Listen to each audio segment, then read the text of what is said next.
wa ba'da qatlil anbiya'i zahara mi'ata rajulin abidin zahidin wa amarun nas bil ma'rufi wa nahau anil munkari wa fi dzalikal yaumi fatalahum banu Israila fazahara bainahum fasadun azimun wa nahnu harajna min bainihim.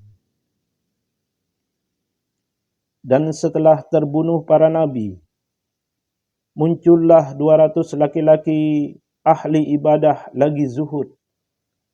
Jadi setelah Bani Israel yang jahat itu, yang ingkar itu, membunuh 43 nabi dalam 1 jam, kemudian Allah memunculkan 200 laki-laki ahli ibadah lagi zuhud. Maksudnya zuhud ini adalah orang yang tidak meletakkan dunia di hatinya. Ia hidup sebagaimana orang biasa. Ia juga mencari nafkah untuk memenuhi kebutuhannya, tapi ia ridha atas kadar dan kada yang ditetapkan Allah bagi dirinya. Ia juga mencari nafkah. Dengan nafkah itu ia pakai untuk beribadah. Ia pakai untuk menafkahi keluarganya. Dengan karunia Allah itu ia pakai untuk membeli air, makan dan minumnya, untuk ia berwudu.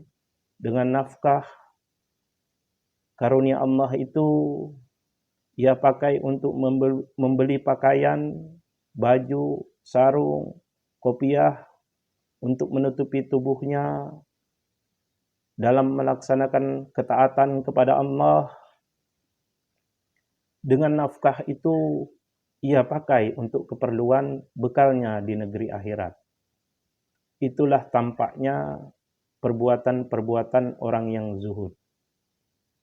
Ia tidak berduka atas karunia Allah kepada makhluknya yang lain, atas kelebihan yang lain yang ia tidak dapatkan.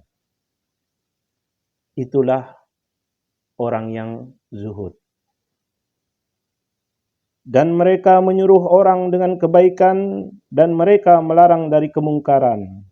Jadi 200 orang laki-laki yang muncul ini di tengah-tengah kaum Bani Israel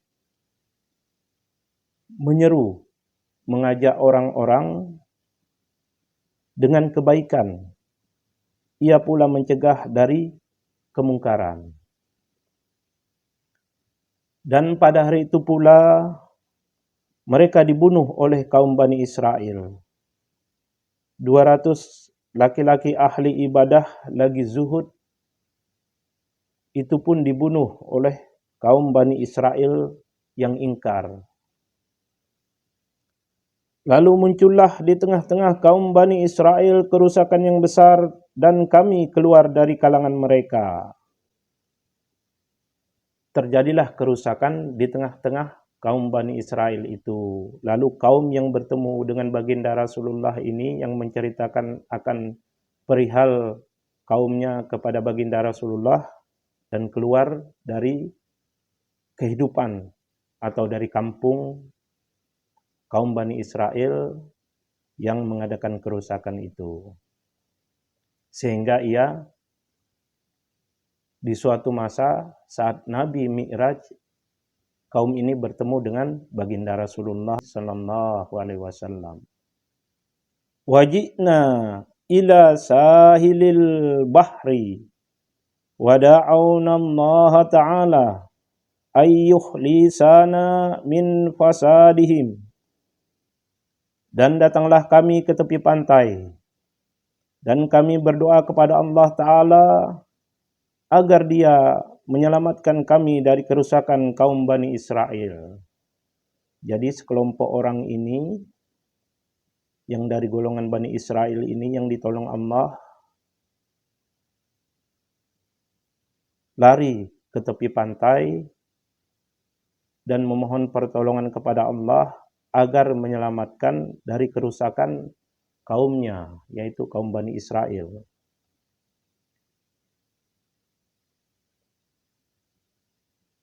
Fabainama nahnu nad'u wa natadarra'u zaharat sukbatun fil ardi fawaqa'na fiha wa kunna tahtal ardi samaniyata asyara sahran.